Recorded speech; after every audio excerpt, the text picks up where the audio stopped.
Sup everyone, welcome back to another video, and excuse me for the poor audio quality. I am now in China in a non-echo proof space, and I don't want to redecorate my entire room to make it voice proof, and plus I am actually recording on my phone and not on a proper mic. But listen, right now I need to get this out there because after coming to China, I've been exposed to a lot more of the CN player side of things, but of course I do my best to try to keep up with the EN side. But as you guys may know, being inside China, it's a lot more difficult to gain access to media outside. So I'm going to be covering this mostly from the CN perspective, but also slightly from the outside perspective because some stats are the same across all servers. Let's start talking with 4.0 and Lenny's performance.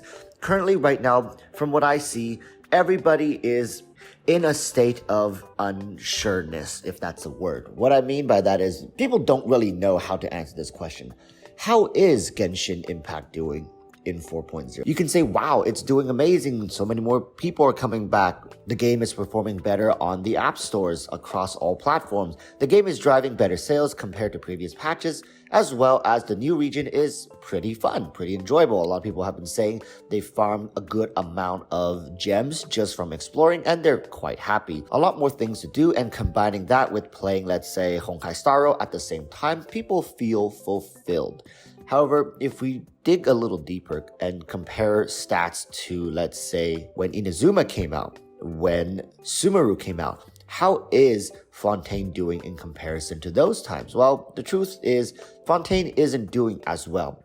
Well, we can't really compare it to, let's say, 1.0 launch. The 2.0 patch also is a good indicator of how well a region release is expected to perform. Now in CN, right now people have a lot of complaints, and most of them are around the fact that Hoyoverse as a company has not really balanced the character release very well in terms of, I'm just gonna be blunt and say it, the husbando and waifu balance has not really been, well, fair. Nahida was the last limited 5-star female character, and guess what? Focalors is going to be the next 5-star limited female character. In between, not a single one has came out, and it has left many players frustrated.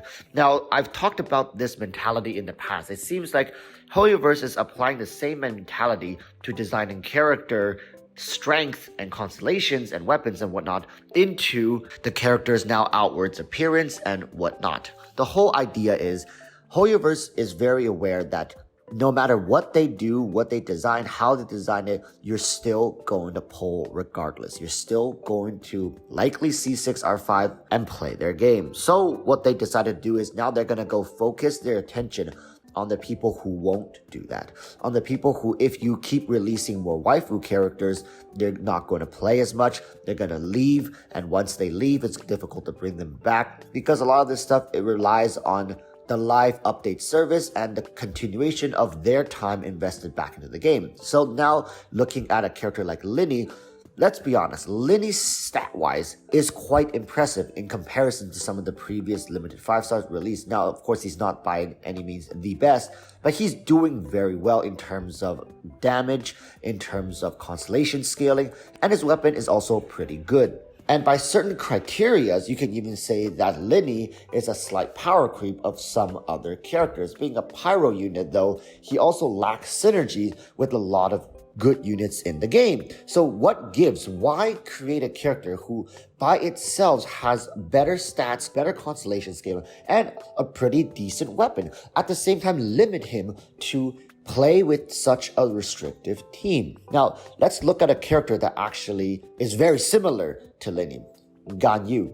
So when Ganyu first came out, she was very strong. Her scaling was incredible. Her bow shot mechanic was, there were ways to play around it if you didn't want to aim for the mobs. But since Ganyu's release, there hasn't been a character that came after her that felt like synergized with her very well. Unfortunately, the only one that feels like it was a significant boost to her was Nahida.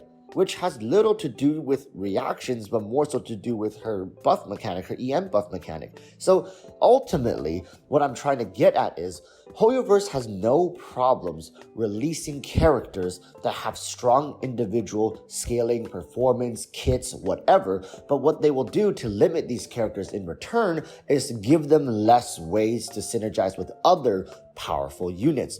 The last thing they want is for you to pull a bunch of overscaled units and synergize them with each other to make an even more overpowered team. So now, Lenny aside, let's talk a little bit more about Fontaine's arrival. Right now, ads are flying all across the board. In fact, I feel like right now, Hoyoverse is throwing out even more ads than before. It's like more than ever.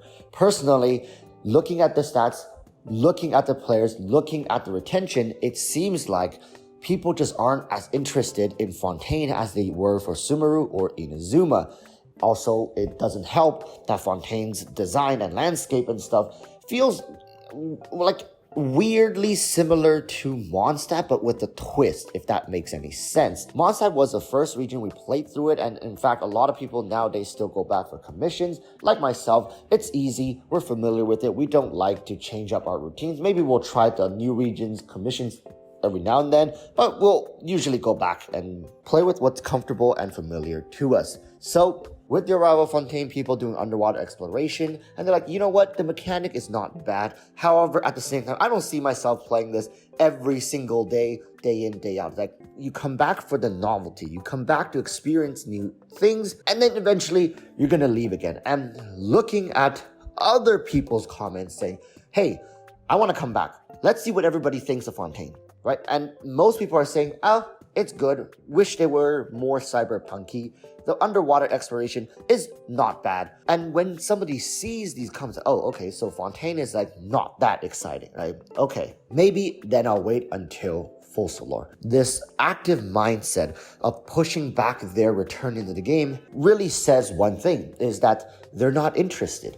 They're not engaged. And to counter that is why Lenny as a character has so many good things about him. He's a good character, but at the same time, you don't know where his future partner is going to come from. How is he going to level up from being a good character to a great character? And of course, the whole problem with Hoyoverse not releasing a single limited 5-star female character is also looming over people's heads. It's one thing to say we believe in the conviction of our game concept and design. It's another thing to be over egotistical in forcing your ideals onto the player base. It's okay to have maybe double, triple, quadruple male characters in a row, but try not to make it so damn obvious who your target demographic is. Once in a while, Hoyoverse, it really would be nice if you showed your most loyal player base, the people who will play your game regardless, the people who will pull on stuff regardless, a little bit of loyalty back. You can make the game as beautiful, as expansive, as interactive as possible, but if you don't show a little bit more, I would say, respect or loyalty back to your player base, who will support you almost unconditionally, one day a developer will come out who will. And by that time, if you want these players back, you're gonna have to be the one to give unconditionally. And I know you really don't want to do that. As a company, you want to make as much money as possible. So why bother waiting until then to earn players back, as opposed to just now making sure these players never leave to begin with, making sure they're satisfied, making sure they're happy. And of course, most of this is coming from CN, everybody who's watching. CN players, for the most part, are fine, but there's a larger and larger portion, day by day, who are unsatisfied with the way Hoyoverse has been pushing the game. And no one is stupid, right? We're not dumb here. We are very aware of what they're trying to do and how they're trying to make their money. It's not about whether or not you want to make money. That's fine. It's okay. It's how you go about doing it and how blatantly obvious you are at exploiting your most dedicated player base, the most dedicated part of your player base. That's it from me. You guys might be hearing some noise in the back. I'm sorry. I do apologize, but this is where I am currently living. So I'll do my best to improve the quality of my audio here as I go get equipment, but Please comment down below what do you think of Fontaine, and do you foresee this region being better than Sumeru, or you can talk about this region compared to Inazuma. Of course, it's only been one patch, we can't be too hasty, but we have to be realistic. Genshin Impact is not performing as well in 4.0 as it was in 3.0, nor as it was in 2.0. So what went wrong? Until next time, urge y'all to stay safe. Peace, bye bye.